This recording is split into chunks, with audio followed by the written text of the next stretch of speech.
যায়, তাহলে সেই জ্ঞান ভালো জ্ঞান না, সেটা ভালো শিক্ষা না। এটা আপনাকে আল্লাহ সুবহানাহু ওয়া তাআলার নিকটে আনতে হবে।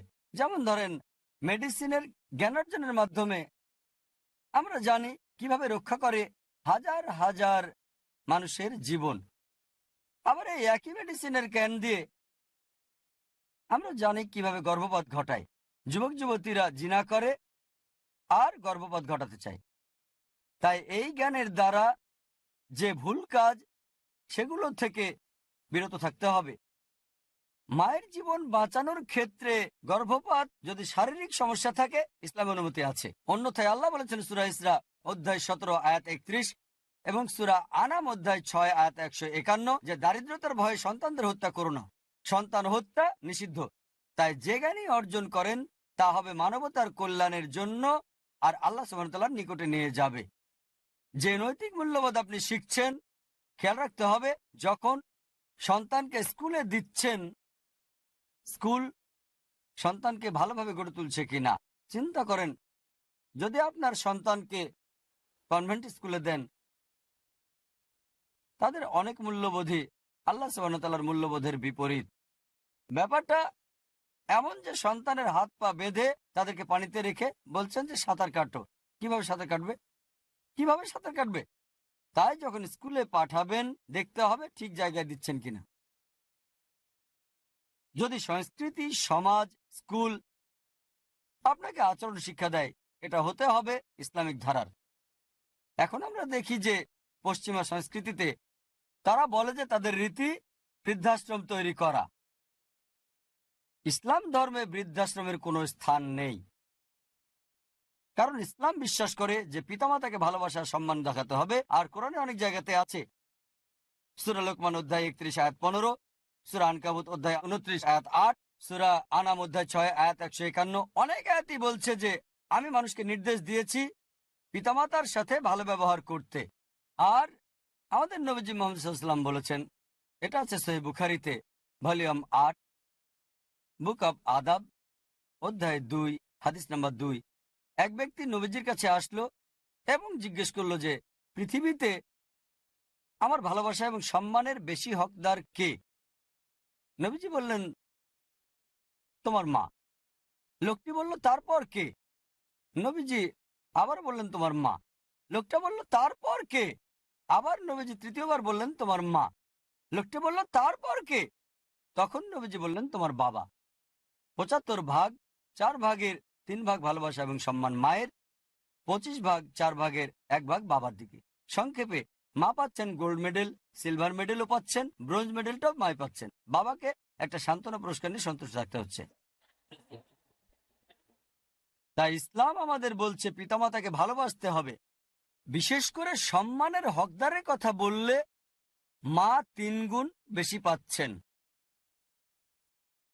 ইসলাম ধর্মে বৃদ্ধাশ্রমের কোনো স্থান নেই। তাই যে আদব কায়দায় সন্তানের শিক্ষা দিই, সেটা আমাদের স্রষ্টা আল্লাহ সুবহানাহু ওয়া তাআলার চাওয়া মতে হতে হবে। আর এখন আমরা দেখি যে মুসলিমরা ফায়ারিং লাইনে। এখন দেখা যায় মুসলিমরা পিছিয়ে পড়েছে, বিশেষ করে বিজ্ঞান ও প্রযুক্তির ক্ষেত্রে, বিশেষ করে শিক্ষার ক্ষেত্রে। এর প্রধান কারণ হচ্ছে আমরা কোরআন এবং সুন্নাহ থেকে দূরে সরে গেছি। আগে 8ম শতক থেকে দ্বাদশ শতাব্দী সময়টাকে বলা হতো অন্ধকারের যুগ। অন্ধকার কাদের জন্য? ইউরোপিয়ানদের জন্য। আরবের মুসলিমরা যে উন্নতি করেছিল তা উল্লেখ করার মতো। যদি ইতিহাস পড়েন, স্কুলে যা পড়েছি, আমি নিজে কনভেন্ট স্কুলে পাশ করেছি, খ্রিস্টান মিশনারি স্কুল, সেখান থেকে পড়ালেখা করেছি। এটা পরবর্তীতে পরে আমি বুঝলাম যে স্কুলে কি পড়েছি, মেডিকেল কলেজে কি পড়েছি, একজন মেডিকেল ডাক্তার হিসেবে অনেক বিষয় আমার কাছে ভিন্ন। স্কুলে আমাদের শিখিয়েছে যে রক্ত সঞ্চালন প্রথম আবিষ্কার করেন উইলিয়াম হার্ভে। আসলে যদি কোরআন পড়েন, কোরআন রক্ত সঞ্চালনের ব্যাপারে বলছে। সূরা নাহাল অধ্যায় 16 আয়াত 66, কিভাবে পেটে খাবার প্রবেশ করে, তারপর সেখান থেকে ইন্টেস্টাইনে যায়, ইন্টেস্টাইন থেকে রক্তনালী দিয়ে বিভিন্ন অংশে প্রবেশ করে, মেমোরি গ্ল্যান্ড সহ, যেখানে দুধ উৎপন্ন হয়। এখানে দুধ উৎপন্ন হওয়ার প্রক্রিয়া এবং রক্ত সঞ্চালনের বিষয়ে সংক্ষেপে বলছে সূরা নাহল অধ্যায় 16 আয়াত 66। আর আমি গবেষণা করার পর জানতে পারলাম যে রক্ত সঞ্চালনের প্রথম যে ব্যক্তি বর্ণনা দেন তিনি ইবনে নাফিস, কোরআন নাজিলের 600 বছর পর। এবং উইলিয়াম হার্ভের 400। বলছিলাম প্রধান বিষয় হচ্ছে সাক্ষাৎকার। যখন বাবা মার সাক্ষাৎকার নেই আমরা খুবই কড়া, খুবই সতর্ক থাকি যে ম্যানেজমেন্ট যেভাবে চিন্তা করে অভিভাবকরা একই চিন্তা করছেন কি না এ ব্যাপারে খুবই কঠিন। আমরা প্রথম বছরে একটা শর্ত বাধ্যতামূলক করেছিলাম যে মায়েরা হিজাব পরে স্কুলে আসতে হবে। 50%-এরও বেশি মা স্কুলে প্রথম বছরে হিজাব পরতো না, তবে 1 মাসের মধ্যে মাশাআল্লাহ সবাই হিজাব পরে। আর সন্তানদের ভর্তি করতে চাইলে আগে খোঁজ খবর নেয় যে যদি ইসলামিক ইন্টারন্যাশনাল স্কুলে ভর্তি করে আমাদের হিজাব পড়তে হবে, তাই সাক্ষাৎকারে আসার আগে তারা হিজাব পরে এটা অভ্যাস করে, কারণ আমাদের স্কুলে ভর্তি করাতে চায়। তারা একটা জরিপ করে স্কুলের শর্তগুলো কি কি। আমাদের এখানে মাশাআল্লাহ মিলিয়নিয়ার বাবা মা আছে যারা ব্যবসায়ী, খুবই বড় ব্যবসায়ী। সাক্ষাৎকারের জন্য আসলে তাদের বলি দিনে কতবার সালাত আদায় করেন, তারা বলে জুম্মা থেকে জুম্মা। আমরা তাদের বলি ভাই তাহলে আপনার সন্তানকে এখানে ভর্তি করাবেন না, চলে যান কোনো কনভেন্ট স্কুলে। তিনি বলেন কেন? কারণ আমরা আপনার সন্তানকে শেখাবো, এটা সহিহ মুসলিমে আছে, ঈমান এবং কুফরির মাঝে পার্থক্য হচ্ছে সালাত। হয়তো আপনার সন্তান 3-4 বছর পরে আপনাকেই বলবে কাফির, তাই এখানে না ভর্তি করি একটা কনভেন্ট স্কুলে ভর্তি করান। তখন তারা বলে না না এখানে ভর্তি করাতে চাই, আমরা নামাজ পড়বো, 5 ওয়াক্ত সালাত আদায় করবো, তারপর লিখিত দেয়। এটা বাধ্যতামূলক যে 100% বাবা মা লিখিত দেয় 5 ওয়াক্ত সালাত আদায় করবে। বিশ্বাস করেন আমরা তাদের চাপ প্রয়োগ বা ব্ল্যাকমেইল করি না, যেখানে খ্রিস্টান মিশনারিরা আমাদের মুসলিম সন্তানদের ব্ল্যাকমেইল করছে। বোম্বেতে মুসলিম পিতামাতা ভর্তির জন্য 5,000 থেকে 10,000 পাউন্ড দেয়, ঘুষ দিয়ে ভর্তি করায়। আর প্রতিদিন বাচ্চারা খ্রিস্টানদের সাথে সেখানে বসে বসে শিরক করছে। তারা বলছে ঈসা আলাইহিস সালাম হলেন ঈশ্বর। তাই খ্রিস্টান মিশনারিরা যদি তাদের শিরক করতে বাধ্য করে থাকে, আমরা কেন একটা ফরজে চাপ দেব না? আর বিশ্বাস করেন আমরা সফল হচ্ছি। আমরা জানি এটা সরকার ওই সরকার কেউ অনুমোদন করে না, তবে এখানে আলহামদুলিল্লাহ সুম্মা আলহামদুলিল্লাহ আর মাশাআল্লাহ এমনকি মাল্টি মিলিয়নিয়ার ইন্টারভিউ দিতে অপেক্ষা করেন। আমরা বলি সময় লাগবে, কমপক্ষে 4-5 ঘন্টার প্রস্তুতি নেন, আর ইন্টারভিউ নেওয়া হবে 1.5 থেকে 2 ঘন্টা আপনার। আমাদের একটা প্রশ্নমালা আছে, আর আমরা তাদের কাছে স্কুলের ধারণাটা তুলে ধরি। তাদের বলি যে স্যাটেলাইট টেলিভিশন হচ্ছে বড় শয়তান, তাই কেবল টিভি, স্যাটেলাইট টিভি আপনার ঘরে থাকতে পারবে না। টিভি হারাম না, কিন্তু কেবল টিভি, স্যাটেলাইট টিভি বড় শয়তান। সাধারণত আমরা দেখি যে আমরা জানি পশ্চিমা পরিসংখ্যান বলছে আমেরিকাতে একটা শিশু টিভির সামনে বসে প্রায় 7 ঘন্টা গড়পড়তা, স্কুলের সময় চেয়ে বেশি। এমনকি ইন্ডিয়াতে কয়েক ঘন্টা ব্যয় করে। ফলাফল কি জানেন? যখন বলি ভর্তি করাতে হলে কেবল টিভি বাদ দিতে হবে, মাশাআল্লাহ তারা সেটা করে, অন্যথায় ভর্তি করানো যাবে না। কারণ তারা চায় হয়তো আমলকারী মুসলিম না, তবে তাদের উদ্দেশ্য ঠিক আছে, তাদের ঈমান আছে। তারা আমাদের স্কুলে ভর্তি করাতে চায় কারণ এখন এটা স্ট্যাটাস। আমার ছেলে আইএএস এ ভর্তি হয়েছে, স্ট্যাটাস। আলহামদুলিল্লাহ, আল্লাহ এই মর্যাদা দিয়েছেন, তাই ভর্তি হতে পারাটা একটা স্ট্যাটাস। আমি ইসলামিক ইন্টারন্যাশনাল স্কুলে ভর্তি হয়েছি, ইন্টারভিউতে পাশ করেছি। তারপর ভাবলাম যে কেবল টিভি বাদ দেওয়ার পর বাবা মার জন্য বাধ্যতামূলক যে মা প্রতি সপ্তাহে আমাদের ইসলামিক লেকচারে যোগ দেবেন অন্তত একবার, আর বাবার জন্য মাসে 2 বার বাধ্যতামূলক। যদি সময় না থাকে ভর্তি হওয়ার দরকার নেই। সুতরাং বাবা মাকেও শেখানো হচ্ছে, এটা একটা প্যাকেজ। শুধু ছাত্রছাত্রীকে ট্রেনিং দিচ্ছি না, বাবা মাকেও ট্রেনিং দিচ্ছি। আমরা চাই না যে সন্তানকে প্রশিক্ষণ দিলাম, 13 বছর পর বাবা বলল ঠিক আছে এখন এসব ব্যবসা করো, ঘুষের ব্যবসা শুরু করো। তাই বিষয়টা খেয়াল রাখছি, আমরা পাতিলের পেছন থেকে শুধু পানি বাষ্প করতে চাই না। এতে সম্ভাবনা 50 ভাগ আমরা বাচ্চাদের হারাবো, কারণ বাবা মা তাদের নিয়ন্ত্রণ করবে। তাই বাবা মাকেও পরিবর্তন করতে চাই। যদি জানতে পারি বাবা মা যে ব্যবসা করছে সেটা ভালো না, আপনারা জানেন কিছু লোক হয়তো ব্যবসা করে ব্যাংকের বা ব্যাংকে কাজ করছে, আমরা তাদের বলি ব্যাংকে কাজ করা হারাম। হয়তো আপনার সন্তান 4-5 বছর পরে আপনার সমস্যা করবে, তাই চেষ্টা করে চাকরিটা পরিবর্তন করেন। এগুলো জানার পরও তারা আমাদের স্কুলে ভর্তি করতে চায়। আর যে বিষয়টা উল্লেখ করার মতো, কয়েক মাস পরেই স্বামী এসে আমাদেরকে বলে জানেন আমার স্ত্রী টিভি দেখা বন্ধ করে এখন আমাকে বেশি সময় দেয়। দেখা যায় পারিবারিক জীবনে উন্নতি হয়।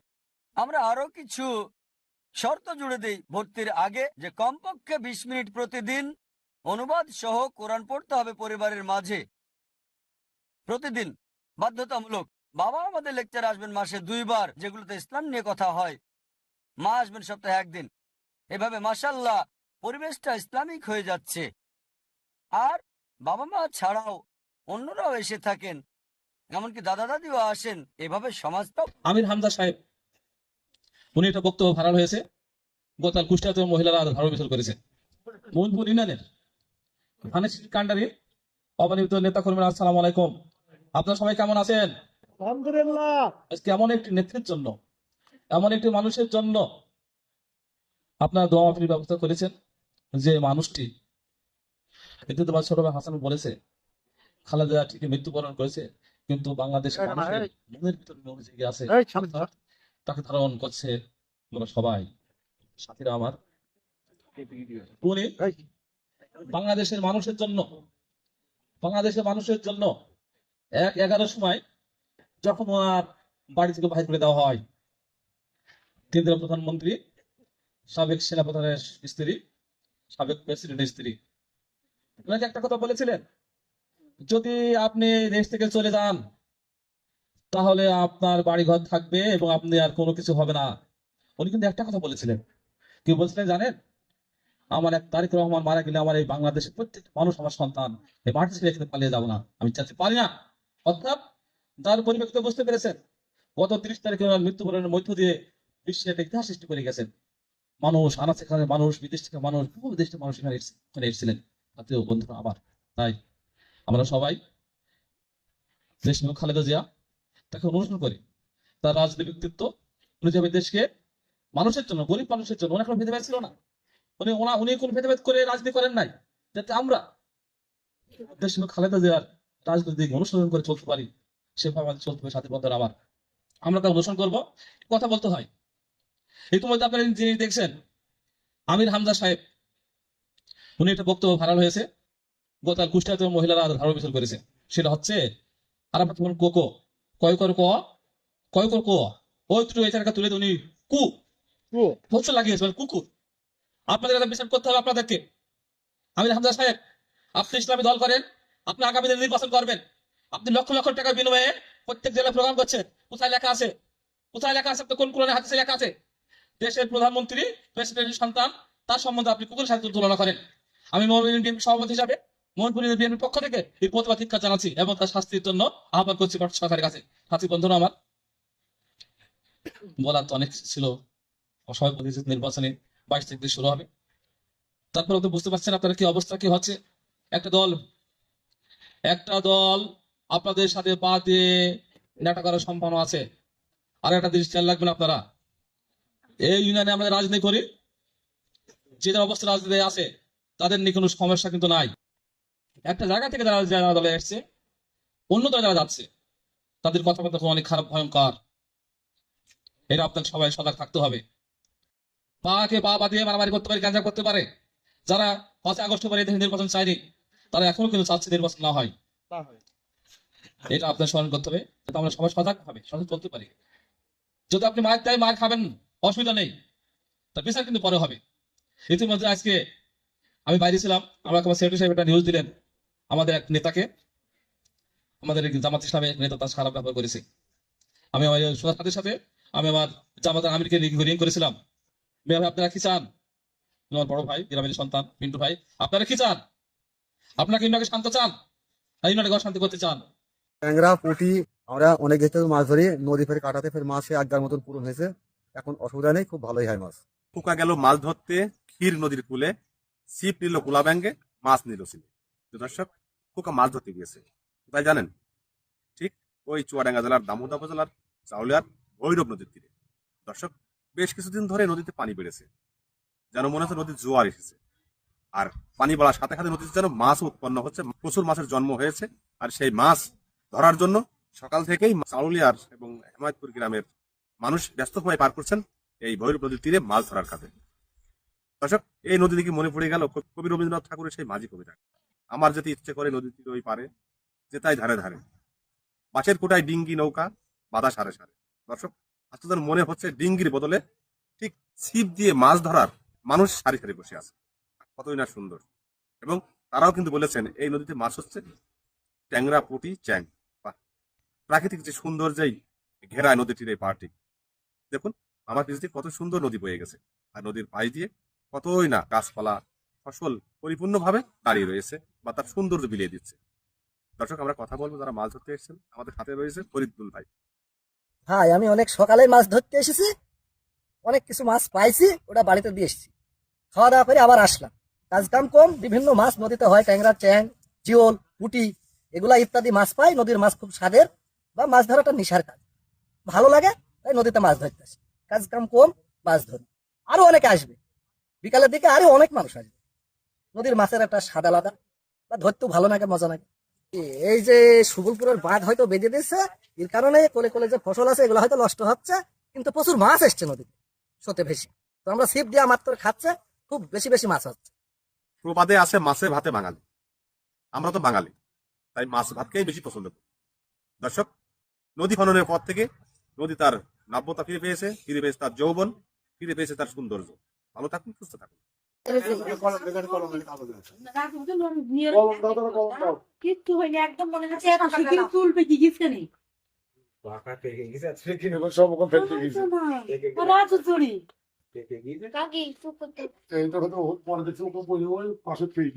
আচ্ছা, মানে ওই ওষুধ আপনাকে দিয়েছে? ছেলে মেয়ের মুখে সব না না না, তাহলে দরকার নেই না। ওটা। ঘুমে পড়ছিল, সন্ধ্যা যে একটুখানি খুলেছে মানে সকাল মেয়ে, তখনই ও ঘুম পড়ছিল, যে তাড়াতাড়ি ও বন্ধ করে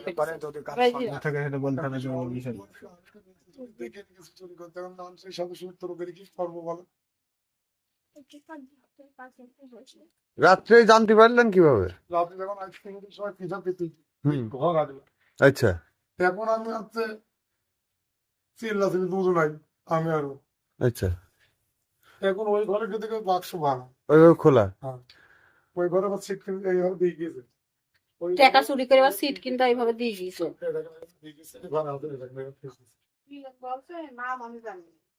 দেখলাম চিনতে পারবা যে এক মাসটি তোমাদের দেখতে পাই আর টাকা হয় ঘরে ঘর খুলবি, সামনে এই যে বাক্স এইভাবে আছে, হুম, এইভাবে আছে বাক্স, বাক্স করে খুলেছে ঘরের ভিতরে। ঘরের মধ্যে ছিল।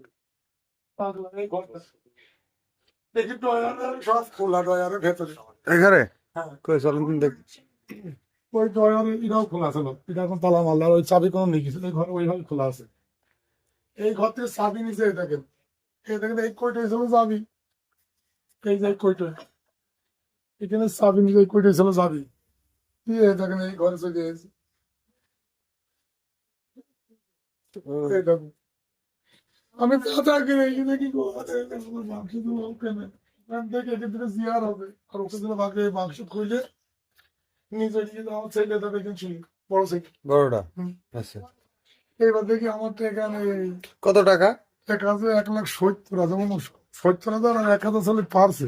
আচ্ছা 1300 টাকা আছে পারছে। দেখ এখানে 70,000, 1,70,000 আমার ইতিহাসে আচ্ছা, দিয়ে ধরে এখন তো এখানে এখন আর 3টে বাজে, ওই চিল্লা চিল্লি সবাই লোকজন এলো। এইটার কি করবো এখন, সেই থেকে ধরো এইভাবে আসি এখন একজন। এই ঘরে কেউ শুয়েছিল না? ওই করে আমার মেয়ে শুয়েছিল, দিয়ে পরে কোন ঘন্টা বাজে মানে সকালে নামাজ টামাজ বুয়া, এই ঘরে কেউ শুয়েছিল না? আমার ছেলে শুয়েছিল আর মেয়ে শুয়েছিল, আচ্ছা, ওই ঘর মেয়ে। এই ঘরটি নিয়ে ধরেন এই ঘরে এসে ওই চাবি নিয়েছে, ওইগুলো টাকাটা ছিল ওই বাক্সই? ওই বাক্সে। আচ্ছা, পার্সের মধ্যে আছে 1,000 টাকার নোট একটা আছে আপনার, ওই সেই নতুন টাকা বেরিয়েছে না, ওইটা পরশু দিন নিয়েছি, ওই পার্সের মধ্যে দিল, সে পার্স গুলো নিয়ে গেছে, এখানে এগুলো পাওয়া গেছে। ওই সেগুলো ওই টাকা কত, 1,70,000, আর ওই ছিল 1,250 না 200 আছে, 300 টাকা, মানে 1 টাকা। আমি ছেলের অপারেশন করে দিলাম, ওই বিষয় ছেলের কি হয়েছে? ছেলে পাওয়া গেছে। হ্যাঁ বাবু, আপুসি বেটা বেরোতে হবে না। ছেলে কিছু বলে, ওর জন্য আমি ওর নাম কি? ছেলের নাম? ইব্রাহিম। এই হাতে দেখেন পমনি দাদা বলেছে, এর 3টে অপারেশন করতে যা 5টা। আমি এই বড় অপারেশন করবো বলে টাকা আমাকে কইছে, ছাগল গাছলা নোয়ান ধরলাম, আমি কি কর। থানায় গেছেন? অভিযোগ করেছেন? এই ছেলে নিয়ে আমি খুব আগে তো একটা বাড়িতে খাওয়া দাওয়া বন্ধ আমার নাম কি আব্বু? ছেলে কিসে পড়ে? ছেলে ওয়ানে পড়াশোনা পরীক্ষা দিতে গেল। কোন স্কুলে? এটা ওই সভাতলার ওখানে সবার আগের দিন মঞ্চ করলো না, সে মঞ্চ থেকে পড়ে গেল, দিয়ে দেখাশোনা ওনাদি বললো আর হবে আমার কিন্তু হবে না, তো বঙ্গে যাও এলে না কাগজ টাকাটা দিতে গেল ছাগল ছাগল